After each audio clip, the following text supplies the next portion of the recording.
할렐루야, 5월 17일 목요일 아침 묵상 시간입니다. 오늘 말씀을 통해 우리를 위해 싸우시는 하나님의 놀라운 사랑을 경험하는 시간 되길 주님의 이름으로 축원합니다. 함께 보신 말씀은 민수기 31장 1절부터 24절 말씀입니다. 여호와께서 모세에게 말씀하여 이르시되 이스라엘 자손의 원수를 미디안에게 갚으라. 그 후에 내가 내 조상에게로 돌아가리라. 모세가 백성에게 말하여 이르되 너와 함께 있는 사람들 가운데서 전쟁에 나갈 사람들을 무장시키고 미디안을 치러 보내어 여호와의 원수를 갚되 이스라엘 모든 지파에게 각 지파에서 1000명씩을 전쟁에 보낼지니라 하며 각 지파에서 1000명씩 이스라엘 100만 명 중에서 12,000명을 택하여 무장을 시킨지라. 모세가 각 지파에 1000명씩 싸움에 보내되 제사장 엘르아살의 아들 비느하스에게 성소의 기구와 시노나팔을 들려서 그들과 함께 전쟁에 보내매 그들이 여호와께서 모세에게 명령하신 대로 미디안을 쳐서 남자를 다 죽였고 그 죽인 자 외에 미디안의 다수 왕을 죽였으니 미디안의 왕들은 에위와 레겜과 수르와 후르와 레바이며 또 부월의 아들 발람을 칼로 죽였더라. 이스라엘 자손이 미디안의 부녀들과 그들의 아이들을 사로잡고 그들의 가축과 양떼와 재물을 다 탈취하고 그들이 거처하는 성읍들과 촌락을 다 불사르고 탈취한 것, 노략한 것, 사람과 짐승을 다 빼앗으니라. 그들이 사로잡은 자와 노력한 것과 탈취한 것을 가지고 여리고 맞은편 요단 강가 모압 평지의 진영에 이르러 모세와 제사장 엘르아살과 이스라엘 자손의 회중에게로 나오니라. 모세와 제사장 엘르아살과 회중의 지도자들이 다 진영 밖에 나가서 영접하다가 모세가 군대의 지휘관 곧 싸움에서 돌아온 청부장들과 백부장들에게 노하니라. 모세가 그들에게 이르되 너희가 여자들을 다 살려두었느냐? 보라, 이들이 발람의 꾀를 따라 이스라엘 자손을 부올의 사건에서 여호와 앞에 범죄하게 하여 여호와의 회중 가운데에 연병이 일어나게 하였느니라. 그러므로 아이들 중에서 남자는 다 죽이고 남자와 동침하여 사내를 아는 여자도 다 죽이고 남자와 동침하지 아니하여 사내를 알지 못하는 여자들은 다 너희를 위하여 살려둘 것이니라. 너희는 이랫 동안 진영 밖에 주둔하라. 누구든지 살인자나 죽임을 당한 사체를 만진 자는 셋째 날과 일곱째 날에 몸을 깨끗하게 하고 너희의 포로도 깨끗하게 할 것이며 모든 의복과 가죽으로 만든 모든 것과 염소털로 만든 모든 것과 나무로 만든 모든 것을 다 깨끗하게 할지니라. 제사장 엘르아살이 싸움에 나갔던 군인들에게 이르되 이는 여호와께서 모세에게 명령하신 율법이니라. 금, 은, 동, 철과 주석과 납 등의 불에 견딜 만한 모든 물건을 불을 지나게 하라. 그리하면 깨끗하려니와 다만 정결하게 하는 물로 그것을 깨끗하게 할 것이며 불에 견디지 못할 모든 것은 물을 지나게 할 것이니라. 너희는 일곱째 날에 옷을 빨아서 깨끗하게 한 후에 진영에 들어올지니라. 아멘. 오늘 민수기 31장은 미디안과의 전쟁 이야기입니다. 저는 이 말씀을 읽으면서 너무 재밌었습니다. 왜냐하면 오늘 말씀이 영화 장르로 하면 통쾌한 사이다 복수극이고 또한 오늘 본문이 그동안 민수기에서 나왔던 여러 복선들의 결말이 드러나는 요즘 말로 하면 떡밥이 회수되는 그런 재미난 장면이기 때문입니다. 또한 다시 보면 정말 은혜가 되는 본문이 오늘 말씀입니다. 한 절 한 절씩 살펴보면서 이 은혜를 함께 나누고자 합니다. 31장 1절에서 2절 말씀입니다. 여호와께서 모세에게 말씀하여 이르시되 이스라엘 자손의 원수를 미디안에게 갚으라. 오늘 말씀을 보면 이스라엘 자손의 원수를 갚으라라고 얘기를 합니다. 왜 미디안이 원수가 되었습니까? 배경이 되는 말씀은 25장인데요. 25장에서 이스라엘 백성은 모압과 미디안 사람들의 유혹에 빠져서 우상숭배와 음행의 죄를 저질렀습니다.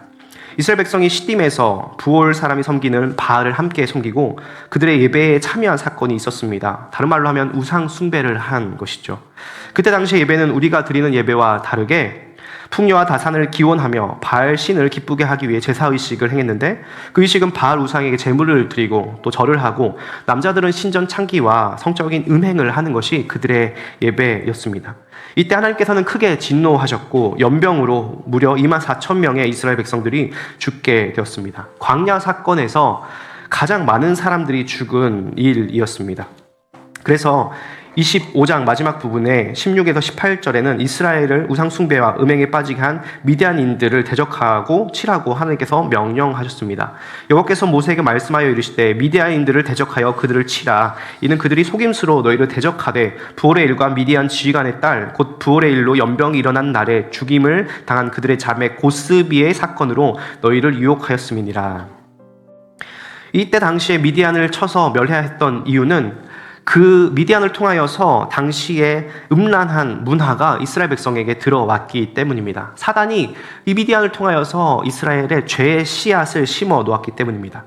그래서 미디안을 끊지 못하면, 그들을 멸절시키지 못하면 이스라엘은 아무리 하나님께서 약속하신 가나안 땅에 들어가도 죄로 말미암아 그들처럼 다 멸망하게 되는 것이기 때문입니다. 4, 5절에 보면 이스라엘 모든 지파에게 각 지파에서 1000명씩을 전쟁에 보낼지니라 하며 각 지파에서 1000명씩 이스라엘 100만 명 중에서 12,000명을 택하여 무장을 시킨지라. 지금 보시면 미디안과 전투가 아주 치열한 전투가 될 것입니다. 요단 동편의 싸움 중에 가장 치열한 싸움이 될 것인데 100만 명이 다 가서 싸우는 것도 시원찮지 않을 판에 몇 명이 가라고 합니까? 12,000명. 각 지파별로 1000명씩. 100만 명 중에 12,000명이면 100분의 1입니다. 이것은 무슨 뜻입니까? 이 싸움은 힘과 능력으로, 이스라엘의 수와 어떠한 능력으로 싸우는 것이 아니라 하나님께서 싸운다는 사실을 보여주는 사건입니다. 하나님께서 이것을 보여주신 이유는 가나안 땅에 들어가서 싸워야 될 모델이 바로 이 전투기이기 때문입니다. 내가 너희와 함께하면 인원수의 많고 적음과 상관없이 큰 승리를 거둘 수 있을 것이다 라고 얘기를 해주시는 것입니다. 그러면서 어떻게 그럼 싸울 것인가? 하나님의 능력을 어떻게 우리가 의지하며 싸울 것인가? 6절에서 구체적으로 말해줍니다. 모세가 각 지파에 1000명씩 싸움에 보내되 제사장 엘르아살의 아들 비느하스에게 성소의 기구와 시노 나팔을 들려서 그들과 함께 전쟁에 보내매 비느하스를 보냅니다. 기억하십니까? 25장에 하나님의 질투를 가지고 이스라엘의 부정을 제거했던 비느하스. 그 비느하스를 통해서 성소의 기구들을 보냈습니다. 성소의 기구는 무엇이 있었을까요? 제일 유명한 것은 언약궤이지만 그 성소의 기구들 중에는 등대도 있고 떡상도 있었을 것입니다. 이것들은 무엇을 상징하냐면 다름이 아니라 하나님의 임재와 말씀을 상징하고 있습니다. 하나님께서 임재하시면 또 하나님의 말씀에 순종하면 이길 싸움이다라고 말씀하시는 것이죠. 그렇게 싸울 때에 어떤 결과가 벌어집니까? 7절, 8절에 보면 그들이 전쟁에 승리하여서 죽인 사람들이 나오는데 그들이 모세에게 말씀하신 여호와의 명령대로 미디안 사람들 남자를 다 쳐 죽였고 8절에 보면 그 죽인 자 외에 미디안의 5왕을 죽였으니 미디안의 왕들은 에위와 레겜과 수르와 후르와 레바이며 여기 보면 5 왕의 이름이 나옵니다. 그들 중 가운데 보면 수르라는 사람이 나오는데 수르가 누구입니까? 다시 이 25장의 음행 사건으로 좀 돌아가 보면 그 음행 사건의 활용 정점은 바로 이스라엘 지도자 시므리가 미디안 여인을 장막으로 데려와서 음행한 사건이 있었습니다. 안 그래도 진영 밖에서 음행하여서 하나님께서 그들을 없애버리라고 화를 내고 계시는데 그 말씀하시는 사이에 이 두 사람이 백성이 있는 진영 안으로 들어와서 버젓이 음행을 행한 것입니다. 하나님께서 정말 노하시는 그 사건 가운데 비느하스가 그 두 사람을 한 창에 찔러 죽이는 사건이죠. 그 두 사람이 누구냐? 25장 14, 15절에 보면 죽임을 당한 이스라엘 남자 곧 미디안 여인과 함께 죽임을 당한 자 이름은 시므리니 살루의 아들이요 시므온인의 조상의 가문 중 한 지도자이며 죽임을 당한 미디안 여인의 이름은 고스비니 수르의 딸이라. 수르는 미디안 백성의 한 조상의 가문의 수령이었더라. 여기 5 왕의 이름을 얘기하는 이유는 이 수르 때문인데 이 수르가 누구입니까? 바로 그 딸 고스비를 이용하여서 이스라엘 백성들을 음행하게 하고 또 여호와의 진노를 받게 한 대적 원수라는 것입니다. 또한 누가 나옵니까? 8절 후반부에 보면 부올의 아들 발람을 칼로 죽였더라라고 또 나옵니다. 오랜만에 반가운 이름이 나옵니다. 발람이 누구죠? 바로 유브라데 강가 메소포타미아 지역에 아주 용하다는 점쟁이 복술가였습니다. 하나님께서 이스라엘을 저주하는 발람의 그 저주를 막으시고 오히려 이스라엘을 축복하게 했던 그 발람. 우리가 봤을 때는 그 행동만 보면 괜찮은 선지자처럼 보였지만 사실 그가 거짓 선지자였던 이유가 여기서 나옵니다. 그가 바로 이 모든 일을 계획했다라는 것이죠. 이 이야기가 요한계시록 2장 14절에 나옵니다. 그러나 내게 2가지 책망할 것이 있나니 거기 내게 발람의 교훈을 지키는 자들이 있도다. 발람이 발락을 가르쳐 이스라엘 자손 앞에 걸림돌을 놓아 우상의 재물을 먹게 하였고 또 행음하게 하였느니라. 여기서 발람의 교훈을 지키는 자, 발람의 교훈이 뭐냐면 발람이 모압 왕 발락을 가르쳐서 걸림돌을 놓아서 이스라엘 백성이 우상의 재물을 먹게 하고 또 행음하게 하였다라는 것이죠. 그래서 이 모든 25장의 사건의 흑막이 배후에 조종하는 인물이 바로 발람이라는 것입니다. 자기의 유익을 위하여서 욕심을 위하여서 이스라엘 백성들을 죄에 빠지게 한 바로 사탄과 같은 역할을 한 자가 바로 발람인 것이죠. 그 결과 이스라엘 백성들은 음행에 빠졌고 가장 많은 인원인 24,000명이나 죽게 되는 결과를 보았습니다. 여러분, 이런 싸움이, 이런 영적인 유혹이 이때만 있는 것이 아닙니다. 이 시간 우리가 살아가는 이 세상 가운데서도 이런 유혹이 있습니다. 여러분, 우리가 세상에 살면서 여러 가지 유혹을 받습니다. 재물의 유혹, 권력의 유혹, 성적인 유혹, 또한 보이지 않게 우리 마음 가운데 남들이 알지 못하는 그런 하나님 말고 사랑하는 여러 가지 것들이 있을 것입니다. 하나님을 사랑하지만 세상도 함께 사랑하는 것, 꼭 육체적인 성적인 음행뿐 아니라 하나님께서는 하나님 아닌 다른 우상을 섬기는 것, 하나님 아닌 다른 신을 예배하고 다른 것을 마음에 품고 살아가는 것을 영적인 음행, 간음이라고 얘기를 하십니다. 하나님도 사랑하지만 세상도 사랑하는 것. 그런 음행의 유혹 가운데 우리가 그 모든 음행의 죄와 싸울 수 있는, 또 이길 수 있는 방법이 무엇입니까? 바로 하나님의 말씀을 의지하는 것입니다. 우리의 힘으로 싸울 수 없고 우리의 힘으로 이길 수 없기 때문에 우리가 하나님의 임재와 아까 여호와의 성전의 기물과 또 나팔을 들고 갔던 것처럼 하나님의 임재와 하나님의 말씀에 순종하며 싸우는 것이 우리가 이길 수 있는 유일한 방법입니다. 왜냐하면 이 싸움은 영적인 싸움이기 때문입니다. 저는 처음 이 말씀을 보았을 때 너무나 재밌었습니다. 그런데 다시 묵상할 때는 너무나 힘이 들었습니다. 왜냐하면 이 말씀이 사실 모세의 마지막 전쟁이었기 때문입니다. 모세는 태어나면서부터 하나님 나라를 대적하는 세상 나라의 대표가 되는 이집트의 파라오로부터 목숨을 위협받았고 강으로 던져질 뻔했으며 또 마지막 순간까지 끊임없이 싸움을 싸웁니다. 우리 삶에 이런 싸움, 영적인 싸움, 육체적인 어려움, 이런 싸움이 끊이지 않는 것 때문에 낙심하고 어려울 때가 있습니다. 문제를 하나 해결했는데 또 다른 문제가 있고 산을 넘었는데 또 다른 산이 있는 것입니다. 언제까지 이 싸움을 싸워야 되나 했을 때 사실 이 싸움은 평생 싸워야 되는 싸움이죠. 그런데 그 싸우는 싸움이 나의 힘만으로 싸운 싸움이라면 우리는 도중에 포기하고 넘어질지 모릅니다.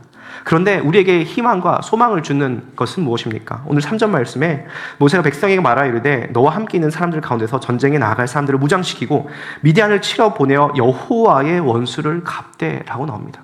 여러분, 여호와의 원수를 갚되, 아까는 누구의 원수라고 했습니까? 이스라엘 자손의 원수라고 했습니다. 그런데 이스라엘 자손의 원수가 여기서는 여호와의 원수라고 나오는 것입니다. 하나님께서는 오늘 우리가 싸우는 삶의 현장에 영적인 전쟁을 다 아십니다. 우리의 가정에서, 또 직장에서, 또 때로는 교회에서 우리가 미워하는 사람들, 우리를 어렵게 하고 우리를 미워하는 사람들, 마음의 싸움들, 영적인 고통과 어려움들 주님께서 다 아시면서 그 문제를 바라볼 때에 그 싸움, 그 문제가 너의 싸움이 아니라 나의 싸움이다, 나 여호와의 싸움이다 라고 말씀하고 계십니다. 그래서 오늘도 우리가 힘을 내고 오늘도 당당하게 이 싸움에 참여할 수 있는 이유는 무엇입니까? 우리의 힘으로 싸우는 것이 아니라 우리의 대장 되신 예수 그리스도께서 대신 싸우시는 싸움이기 때문에 우리가 이 전쟁을 포기하지 않을 수 있고 이미 예수님께서 누리신 그 승리를 경험하기만 하면 되는 것이기 때문입니다. 우리 그 싸움의 승리자 되시는 예수님을 바라보면 좋겠습니다. 마지막 절 23절 읽고 마치겠습니다. 불에 견딜 만한 모든 물건은 불을 지나게 하라. 그리하면 깨끗하려니와 다만 정결하게 하는 물로 그것을 깨끗하게 할 것이며 불에 견디지 못할 모든 것은 물을 지나게 할 것이니라. 여기서 정결하게 하는 물을 기억하십니까? 바로 민수기 19장에 붉은 암송아지 제사에 나왔던 정결하게 하는 물입니다. 바로 십자가 사건에 예수님을 통하여서 우리에게 주어지는 속죄, 그리고 십자가의 사건에서 예수님께서 죽으심으로 죄와 사망의 권세를 이기신 그 사건을 얘기하고 있습니다. 우리의 힘으로 싸울 수 없고 오직 예수님께서 우리를 대신해서 이기신 그 승리의 사건, 그것을 의지할 때에 주님께서 이미 우리와 함께 하시고 그 말씀이 육신이 되어 우리 마음 가운데 거하시는 그 예수님의 임재가, 예수님의 말씀에 대한 우리의 순종이 이 모든 것들을 승리하게 하며 우리를 거룩하게 할 줄 믿으시는 우리 모두 함께하는 교회 성도님들 다 되시길 주님의 이름으로 축원합니다. 기도하겠습니다. 살아계신 하나님 참으로 감사합니다. 미디안과의 전투를 통해서 우리 안에 죄를 끊어내는 것이 너무나 쉽지 않은 일임을 고백합니다. 그럼에도 불구하고 우리가 싸우고 또 승리를 누릴 수 있는 이유는 십자가에서 이미 예수님께서 죄와 사망의 권세를 이기시고 자신을 내어주셔서 우리를 깨끗게 하시고 거룩해 하셨기 때문임을 믿음으로 고백합니다. 우리는 이미 하나님과 하나가 되었습니다. 그리스도의 임재 가운데 주님의 말씀을 따라 살아갈 수 있는 존재가 되었음을 믿음으로 고백합니다. 하나님 이 말씀처럼 살아가게 하여 주시옵소서. 감사하며 예수님의 이름으로 기도드립니다. 아멘.